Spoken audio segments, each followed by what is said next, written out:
आज यहाँ पे उपस्थित विकसित भारत संकल्प विकसित भारत।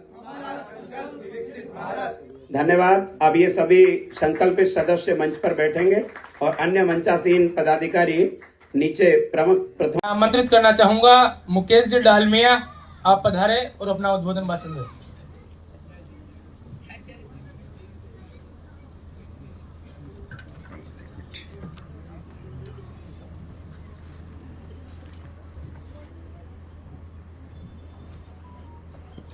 भारत माता की जय। भारत माता की सभी का बहुत बहुत धन्यवाद। आज के इस कार्यक्रम में उपस्थित पूर्व सांसद श्री राम स्वरूप जी कोहली, संदीप चौधरी जी,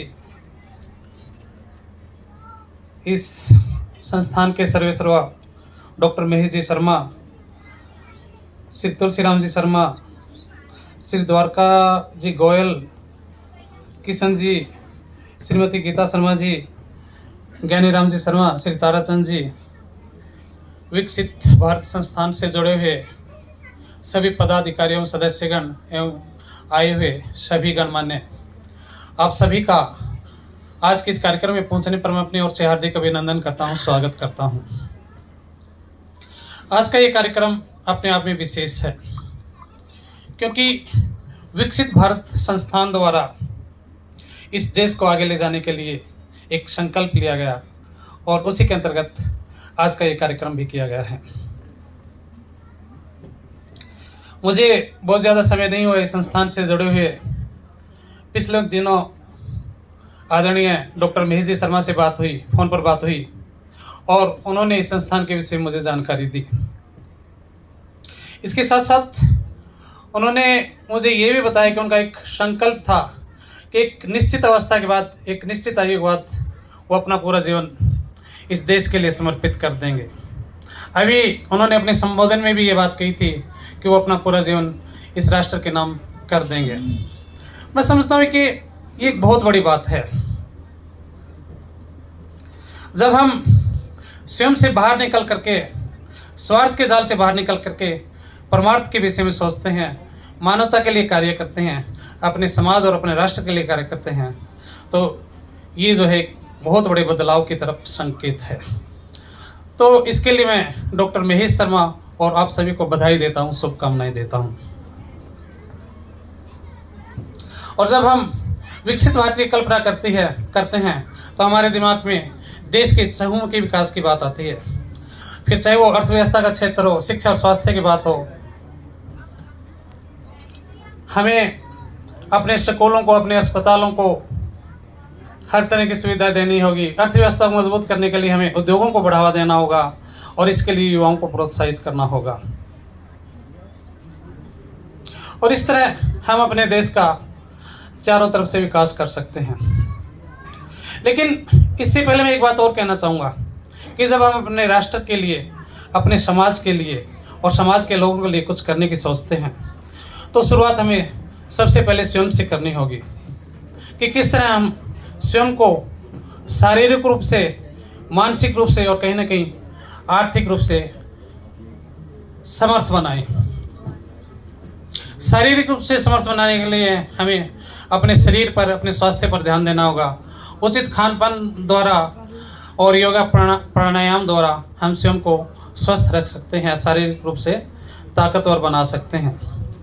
आर्थिक रूप से मजबूत बनाने के लिए हमें ईमानदारी से मेहनत करनी होगी और कम से कम इतना ज़रूर करना होगा कि हम दूसरों पर निर्भर ना रहें। और जहाँ तक मानसिक रूप से सबल बनाने की बात है तो हमें सकारात्मक सोच के साथ, अच्छे विचारों से, अच्छे साहित्य से, महापुरुषों के प्रवचनों से, मोटिवेशनल वीडियो आदि से स्वयं को प्रेरित करना होगा। और इसके साथ साथ जब हम मानसिक रूप से स्वयं को ताकतवर बनाने की बात करते हैं, अगर हम ये चाहते हैं कि हमारा जीवन सुख, शांति और आनंद से भरपूर हो, तो हमें जीवन के सत्य को, जीवन के जीने के सिद्धांतों को भी समझना होगा। जीवन में ईमानदारी, अथक मेहनत, साहस, धैर्यता, ये ऐसे गुण हैं जो न सिर्फ हमें जीवन के सत्य से अवगत कराते हैं बल्कि हमें हमारे जीवन को मजबूती भी प्रदान करते हैं। तो हमें इन सब बातों को ध्यान में रखकर ही पहले स्वयं को ताकतवर बनाना होगा, फिर समाज के लिए, देश के विषय में सोचना होगा और देश के लिए कुछ करना होगा। लेकिन एक बात और मैं यह कहना चाहूँगा कि इंसान की एक स्वाभाविक कमजोरी है कि वह सोचता नहीं है मानव जीवन के विषय में कि हम इस जीवन का सदुपयोग कैसे करें, बल्कि लापरवाही के साथ जीवन जीता है। मेरे तेरे की भावना से, स्वार्थ की भावना से, लोभ लालच में पड़ा हुआ, और इस सब के बीच में कब जीवन बीत जाता है हमें पता भी नहीं चलता। तो जीवन के प्रति हमें सावधान रहने की जरूरत है। द्वितीय विश्व युद्ध के दौरान जर्मनी के प्रसिद्ध दार्शनिक हाइडेगर ने एक बात कही थी कि इंसान जिंदगी जीता नहीं है, जिंदगी ढोता है। कभी लड़ाई झगड़े में, कभी आपस के तनाव में, इस तरह से वो जिंदगी को व्यतीत कर देता है। जब कभी हम हारते हैं तो लगता है, तो दूसरे के प्रति हम नफरत पाल लेते हैं, और जब जीतते हैं तो मन में अहंकार भर जाता है, और इस तरह ही जीवन चलता रहता है। लेकिन कभी कुछ जीवन में ऐसा घटित होता है कि हमारा जीवन बदल जाता है। जैसे उन्होंने उदाहरण दिया कि मैं और मेरा दोस्त कहीं यात्रा पर जा रहे हैं और अचानक कोई दुर्घटना हो जाती है जिसमें मेरे दोस्त की मौत हो जाती है। तब लगता है कि नथिंगनेस, ये जीवन कुछ भी नहीं है।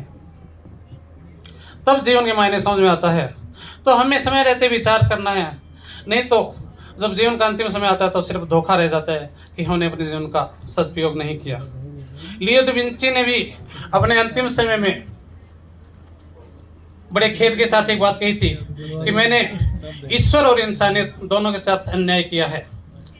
मैं ईश्वर द्वारा